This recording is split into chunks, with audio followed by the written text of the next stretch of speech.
Principles of Microeconomics, Chapter 10, Monopolistic Competition and Oligopoly, Professor Wagner. In this chapter, we're going to talk about monopolistic competition and oligopolies.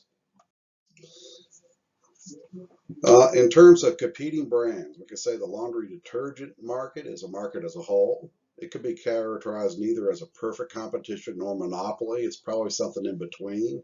Lots of things can come into play. A lot of producers of detergent products will actually make the same product for different labels, for instance. So effectively, are they competing brands? But just the same, it is a mixed market. There are some definitions that you may want to consider. Imperfectly competitive. And these are the firms that fall in between the extremes of monopoly and perfect competition, where, frankly, a good many industries would fall into this inside the United States economy. Monopolistic competition, many firms competing to sell similar but differentiated products. Oligopoly, a few large firms has all or most of the sales in an industry. And I'd say the pharma industry is a pretty good example of oligopoly. Others might differ, but certainly we have a few players calling most of the shots. A differentiated product is one that consumers perceive as something that's distinctive in its own. And the way for the product to be differentiated might be the physical aspects, location where it sells. It could be regionalized. Intangible aspects such as aesthetics or other what we call non-tangible value. Perceptions, it's basically, well, let's say that jeans are jeans, but people prefer Levi's over, let's say, Walmart jeans, and that's simply more of a perception issue, perhaps in reality. People will argue this, of course, but just the same, perceptions certain brands bring to the table, the public generally pretty much buys into, and they deem some products better than others on the basis of simply what they think about it. Okay, these are three graphs. In A, the perfect competitor, the price pretty much is static regardless of the demand and quantity or the quantity supplied. Monopoly is a case where more quantity is offered at a lower price. So this is kind of more of a normal demand curve. A monopolistic competitor is something in between this curve and that curve in terms of that. It can sell output as it wishes and the prevailing price. And the second curve, the monopoly curve, basically is, they can sell less at a higher price or more at a lower price. They can actually control the price and the quantity that enters and exits the market. And see, as I mentioned earlier a couple slides ago, this one is really in between this extreme and that extreme. So this is where most industries sit in the United States right now. A monopolistic competitive firm, it will decide on its profit maximizing quantity and price much the same way as a monopolist. The monopolistic competitor, like a monopolist, will face a downward sloping demand curve, which is normal. It will also choose some combination of price and quantity along its perceived demand curve. So how does a monopolistic competitor choose its profit maximizing and output pricing? To maximize profits, we'll go back to something we've talked about earlier, where they choose some quantity where the marginal return is equal to the marginal cost. And here we choose a quantity of 40 at a price of 16. So the quantity here at 40 at $16. And the total profit is the dark and shaded area, and the total cost underneath is the light shaded area. Monopolistic competitors and entry. If one monopolistic competitor earns a positive economic profit, other firms will be tempted to enter the market. And so entry of other firms of the same general market will shift the demand curve that a monopolistically competitive firm faces. Monopolistic competition, entry and exit. So this is a curve. Okay, this is a series of curves that describe a number of things. So I'll go ahead and run through this. At P of 0, which is here, and Q of 0 here, you have a positive economic profit. And the reason you can say that is that it falls right along the demand curve and it's above the marginal cost. This is clear because if you follow the dotted line above Q here, it goes above the marginal cost and the average cost. At the new equilibrium, so we go here to Q1, maybe I'll just go ahead and use a different color here. So I go to Q1, the new result is a Y, and this is the new price. This is actually the original firm is now earning zero economic profits as the entry into industry ceases.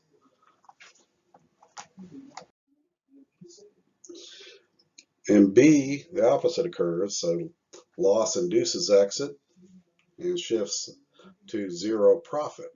So it's just the inverse of what we were talking about in the previous slide. And so P of 0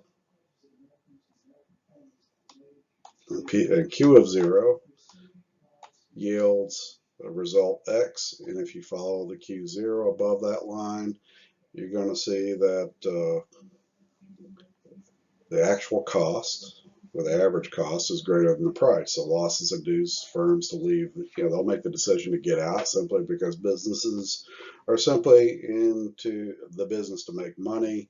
Break even is maybe an incentive to stay in business, provided that there's an outlook that they can make a profit down the line. Otherwise, they'll probably just simply decide to get out. And so when you shift it from, when you shift it to Q1 and P1, this is pretty much a zero economic profit. It's a break-even point. The long-term entry and exit in a perfectly competitive market, firms will sell at a price determined on the lowest point on the average cost curve, and then displays productive efficiency. Goods are produced at the lowest possible average cost.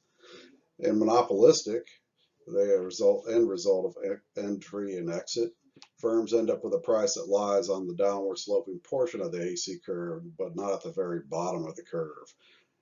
Thus, monopolistic competition will not be productively efficient. Oligopoly, when a small number of large firms have all or most of the sales in an industry. Big pharma, really a good example.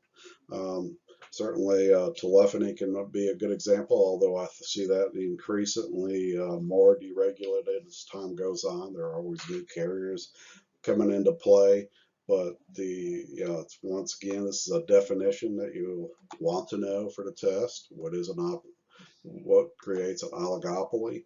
Oligopolists compete hard and they act similar to perfect competitors, driving down costs and leading to zero profit for all. However, if they decide to collude with each other, they can behave as a monopoly and they can actually price set. So probably the most obvious oligopoly type of situation we have is, let's say, the cost of world oil. And so you have OPEC, you have Russia, you have the United States. Right now we're having a little bit of a oil price war, and so Saudi Arabia and Russia are trying to put the squeeze on everybody else, and that we could produce at a loss at some indefinite timeline where we actually drive competitors out of the business because they can no longer afford to stay in business and then still produce oil. And so OPEC is a good example.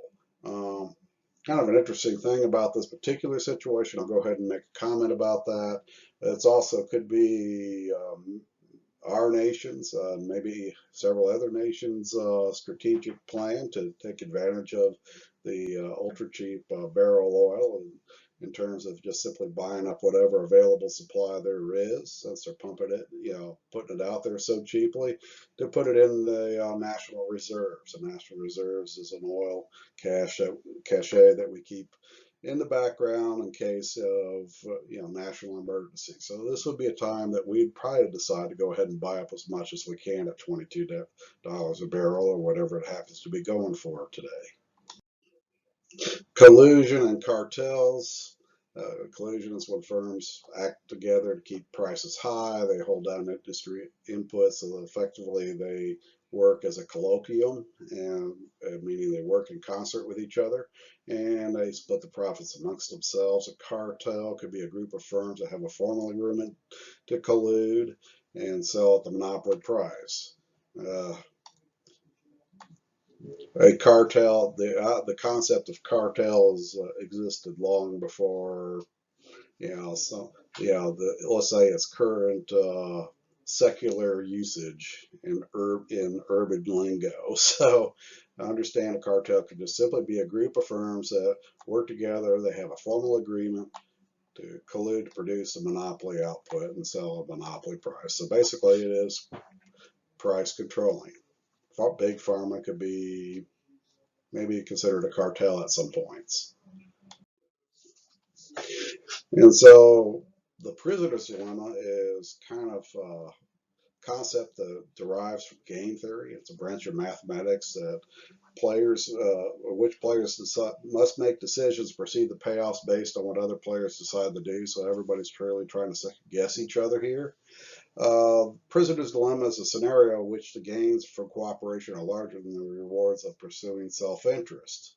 So this is kind of a truth table or a matrix of choices. And so you have prisoner A and prisoner B. And so if prisoner A remains silent and prisoner B does the same, each A gets 2 years, B gets 2 years. However, if A remains silent and the other guys squeals, then A gets 8 years and B gets 1 year. And then you have prisoner A, he confesses, and so it's really just the opposite. So it's just kind of like, really lemons to lemonade, really just trying to make the best of a bad situation. But basically, irrespective, you're forced to make a choice, there'll be consequences for that choice. Okay, oligopoly version of the prisoner's dilemma. So you have choices, once again, matrix. And so if each decides to hold down output, they both get the same. However, if A holds down output, but B decides to increase output, but not necessarily cooperate with the other firm, then B will get more. And then the flip side is true. If A decides to increase output while B, holds firm, then the opposite happens. And at the same time, if both decide to go ahead and increase output on both sides, then they both would get somewhat more. Okay, or perhaps even, well, actually, I will say, if you compare this and this, he's got more output, less price, less profit. Duopoly, an oligopoly that has only 2 firms, hence duo. Just duo to kind of remember those 2 things together. How to enforce cooperation. The way out of the prisoner's dilemma is to find a way to penalize those who don't cooperate. Oligopolists may choose to act in a way that generates pressure on each firm to stick to an agreed quantity of output.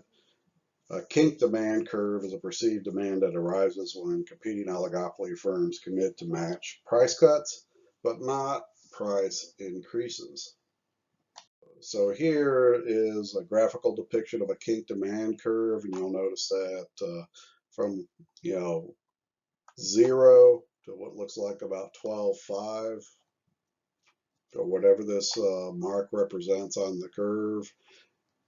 If you go straight down to 10,000, it has this slope, and then suddenly a change happens in this slope. So a member firm is supposed to produce a quantity of 10,000, sell at a price of 10,000.